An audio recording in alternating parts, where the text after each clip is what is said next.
एक हॉस्पिटल को दिखाते हुए मूवी स्टार्ट होती है जहाँ पर एक फादर आते हैं जिनका नाम सेंगू होता है। हॉस्पिटल में फादर की ड्यूटी ये होती है कि उन्होंने हर उस पेशेंट को चेक करना होता है जिसकी हालत सीरियस हो। हमें एक पेशेंट दिखाया जाता है जिसकी हालत काफी खराब होती है और वो फादर और नर्स को अपनी लाइफ की स्टोरी बता रहा होता है। वो पेशेंट फादर से रिक्वेस्ट करते हुए कहता है कि काइंडली आप मुझे फ्लूट बजाकर तो सुना दें, लेकिन जब तक फादर फ्लूट लेकर वापिस आते हैं वो पेशेंट दर्द की वजह से अपना दम तोड़ देता है और मारा जाता है। इसके बाद फादर एक चार्टर हाउस में जाते हैं जहां एक खतरनाक किस्म के वायरस के ट्रीटमेंट के लिए टेस्ट कंडक्ट किए जाते हैं। और फादर के यहाँ आने का मकसद ये था क्योंकि फादर सेंगू भी इन एक्सपेरिमेंट्स का पार्ट बनना चाहते थे, क्योंकि फादर दिल के अच्छे थे और लोगों के साथ सिंपैथी करते थे और इसीलिए उन्हें डिजर्विंग लोगों की हेल्प करना अच्छा लगता था। वहाँ का सीनियर फादर को वार्न करते हुए कहता है कि इस एक्सपेरिमेंट के दौरान आपकी जान भी जा सकती है, लेकिन अपनी जान की परवाह किए बगैर फादर इस बात पर एग्री हो जाते हैं। इस एक्सपेरिमेंट में फादर के अंदर वो ही खतरनाक किस्म का वायरस इंजेक्ट किया जाता है और इस वायरस के ट्रीटमेंट के लिए फादर के अंदर रिकवर पेशेंट का ब्लड ट्रांसफर किया जाता है, लेकिन बदकिस्मती से ये एक्सपेरिमेंट फेल हो जाता है और 1 मंथ के लिए फादर को वही यानी चार्टर हाउस में रखा जाता है। और कुछ दिन गुजर जाने के बाद फादर की बॉडी पर उस वायरस के सिम्टम्स यानी ब्लिस्टर्स आने लगते हैं और जिस फ्लूट को वो बजाते थे वो फिर से उस फ्लूट को बजाते हैं और अचानक उनके मुंह से खून आने लगता है, जिसकी वजह से वो फ्लूट टूट जाता है। फिर सारे डॉक्टर्स फादर के अंदर ब्लड ट्रांसफर करते हैं। ब्लड ट्रांसफर होने के फौरन बाद एक ऐसी फास्ट रिकवरी होती है कि जिसमें फादर ठीक हो जाते हैं। और अजीब बात तो ये थी कि वो 100 लोगों में से एक थे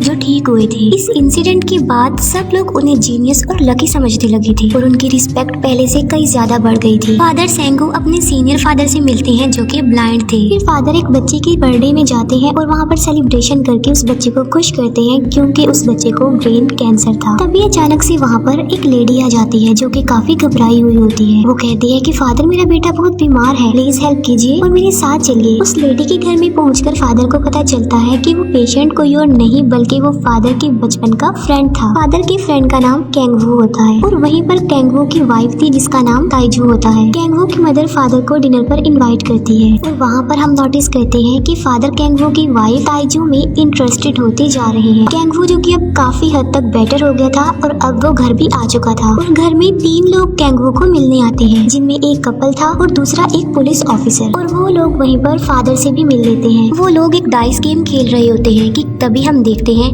कि कैंगवू अपनी वाइफ ताइजू के साथ सबके सामने मिसबिहेव करता है, जिससे ताइजू काफी हर्ट होती है। फिर हम देखते हैं कि फादर घर पर आ गए हैं लेकिन उन्हें अजीब सी फीलिंग्स आ रही थी और यहाँ पर हमें ये देखने को मिलता है कि फादर के ब्लड सेल्स कन्वर्ट हो रहे हैं। फादर बेहोश हो जाते हैं और अगली सुबह वो एक वैम्पायर बन के जागते हैं। अब यहाँ पर सवाल ये उठता है कि फादर वैम्पायर कैसे बन गए। असल में उस फेल एक्सपेरिमेंट ने फादर के ऊपर काफी बुरा असर डाला और वायरस की क्योर के लिए जो ब्लड फादर के अंदर ट्रांसफर किया गया था उसने फादर के ऊपर बहुत ही बुरा असर डाला और उसका बैड रिजल्ट ये निकला कि फादर वैम्पायर बन गए। फिर फादर एक पेशेंट को चेक करने जाते हैं और उस लड़की का बहता खून देखकर फादर के अंदर का वैम्पायर एक्टिव हो जाता है। पहले तो वो खुद को कंट्रोल कर रहे थे लेकिन बाद में वो खुद पर कंट्रोल नहीं पा रहे थे और अपनी नीड को पूरा करने के लिए वो काफी बेचैन हो गए थे। और यहाँ पर ये बात रिवील होती है कि उस वायरस के सिम्टम्स यानी वो ब्लिस्टर्स फादर के फेस पर से तभी जाएंगे जब वो खून पिएंगे, यानी अगर फादर को ब्लड ना मिला तो वो ब्लिस्टर्स फिर से आ जाएंगे। अब क्योंकि फादर वैम्पायर थे तो उनके पास अब पहले से कई ज्यादा पावर थी। वो बिल्डिंग से जंप भी कर लेते थे लेकिन उन्हें फिर भी कुछ भी नहीं होता था। ताइजू को नींद में चलने की आदत होती है और वो चलते चलते उस स्ट्रीट में आ जाती है जहाँ पर फादर थे। फिर हम देखते हैं कि फादर अपने खून की प्यास बुझाने के लिए ब्लड को स्टोर करने लगते हैं ताकि उनके ऊपर मर्डर का इल्जाम न आए। फादर कैंगवू के घर जाते हैं और वहाँ पर ताइजू और फादर को एक दूसरे से प्यार हो जाता है। ताइजू अपनी मदर इन लॉ से एक रात हॉस्पिटल में स्टे करने के लिए परमिशन लेती है और वहाँ पर फादर और ताइजू मिलते हैं। अब वो दोनों एक दूसरे को काफी प्यार करते थे तो वो अपने इमोशंस को कंट्रोल नहीं कर पा रहे थे। फादर ताइजू को कहते हैं कि मैं तुमसे प्यार करता हूँ तो मैं तुमसे कुछ भी नहीं छुपाऊंगा और वो अपने वैम्पायर होने का सीक्रेट ताइजू को बता देते हैं, जिससे ताइजू काफी डर जाती है और वहाँ से भाग जाती है। फादर ताइजू को रिलैक्स करते हुए कहते हैं कि हम दोनों यहाँ से कहीं दूर चले जाएंगे और वहाँ जाकर हम अपनी लाइफ स्पेंड करेंगे, वो भी खुशी खुशी, और वहाँ जाकर हम अपनी हैप्पी लाइफ गुजारेंगे। ताइजू कहती है कि मैं इससे भी अच्छा आइडिया तुम्हें दे सकती हूँ और वो ये कि तुम मेरे हस्बैंड को मार डालो यानी कैंगवू को, और फिर वो दोनों आजादी से सरवाइव करेंगे। लेकिन फादर उसकी इस बात का कोई रिस्पॉन्स नहीं करते और फादर ताइजू को लेकर बिल्डिंग टू बिल्डिंग जंप करता है, जिसे ताइजू काफी एंजॉय करती है। फादर फिर से अपने सीनियर फादर के पास जाते हैं। वो सीनियर फादर सेंगू को कहता है कि मैं ब्लाइंड हूँ तो प्लीज तुम मुझे अपना वेम्पायर ब्लड दे दो ताकि मैं अपनी आंखों से आखिरी बार इस दुनिया को देख सकूं। तब फादर सेंगो सीनियर फादर को इनकार करते हुए कहते हैं कि अब मैं फादर नहीं हूँ तो मैं तुम्हें अपना ब्लड नहीं दे सकता, और वो सीनियर फादर को ब्लड नहीं देते। फादर ताइजो की गर्दन पर एक चोट को नोटिस करते हैं, जिस पर फादर पूछते हैं कि क्या ये कैंगवो ने किया है, और इस पर ताइजो यस बोल देती है, जिस पर फादर को काफी गुस्सा आता है। ताइजो, फादर और कैंगवो एक रिवर पर जाते हैं और वहाँ पर फादर कैंगवो से बदला लेने के लिए उसे पानी में डुबोकर मार देता है,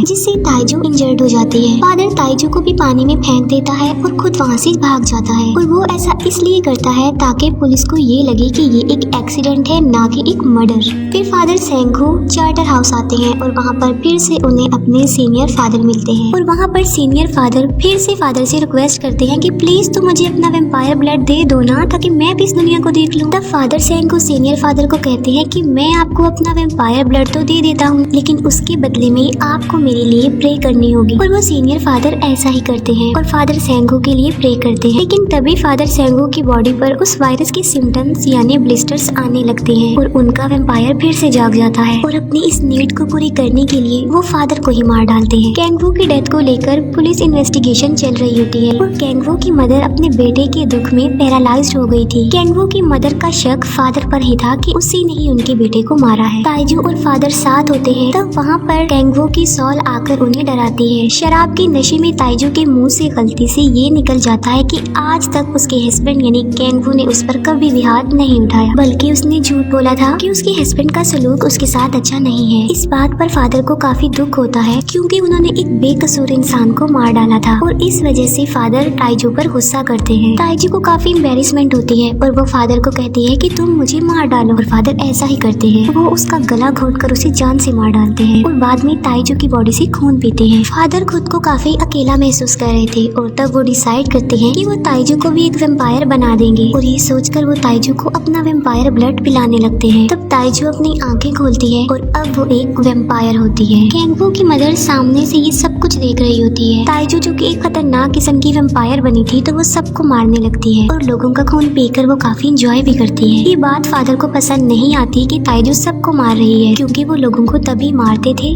जब उनकी नीड पूरी नहीं होती थी और वो बर्दाश्त से बाहर हो जाती थी। फादर और ताइजो बिल्डिंग टू बिल्डिंग जंप करते हैं और एक दूसरे से लड़ते हैं। फिर कैंगवो के घर उसके वही तीनों फ्रेंड्स आते हैं और वहाँ पर डाइस की हेल्प लेकर कैंगवो की मदर कुछ रिवील करने की कोशिश कर रही थी, और वो इशारों से उन लोगों को ये बता देती है कि उसके बेटे को फादर और ताइजो ने मिलकर मारा है। ताइजो कैंगवो के एक फ्रेंड को मार रही होती है, लेकिन फादर उसे बचाने की कोशिश करते हैं, लेकिन इसका कोई भी फायदा नहीं होता और फादर उस लेडी को खुद मार देते हैं। फिर वो लोग वहाँ से भागने का प्लान बनाते हैं। ताइजो, फादर और कैंगवो की मदर वो तीनों गाड़ी में बैठकर वहाँ से भाग जाते हैं। फिर वो लोग एक ऐसी जगह पर पहुँचते हैं जो कि काफी सुनसान थी और वहाँ पर उनके अलावा और कोई भी नहीं था। वो सारी जगह ओपन थी कि अगर वहाँ पर सनलाइट आएगी भी तो वो नहीं बच पाएंगे। ताइजो समझ गई थी कि वेम्पायर सूरज की लाइट में मर जाते हैं और इसी वजह से फादर जानबूझ के उन्हें वहाँ पर लेकर आए हैं। और ताइजो खुद को और फादर को कार ट्रंक में छुपाने की कोशिश करती है, लेकिन फादर कार ट्रंक को तोड़ देते हैं। वो लोग समझ गए थे कि अब वो नहीं बच पाएंगे। उन्हें अपनी मौत सामने नजर आ रही थी और वो अपनी डेथ का वेट कर रहे थे। फिर सनलाइट उन पर पड़ती है और वो जलने लगते हैं और आहिस्ता आहिस्ता वो सारे जल जाते हैं और राख बन जाते हैं। ये सब कुछ कैंगवो की मदर देख रही थी और उन्हें डिस्ट्रॉय होता हुआ, उन्हें मरता हुआ देखकर काफी खुश हो रही थी। और उन लोगों की कहानी खत्म होते ही मूवी भी यहाँ पर एंड हो जाती है।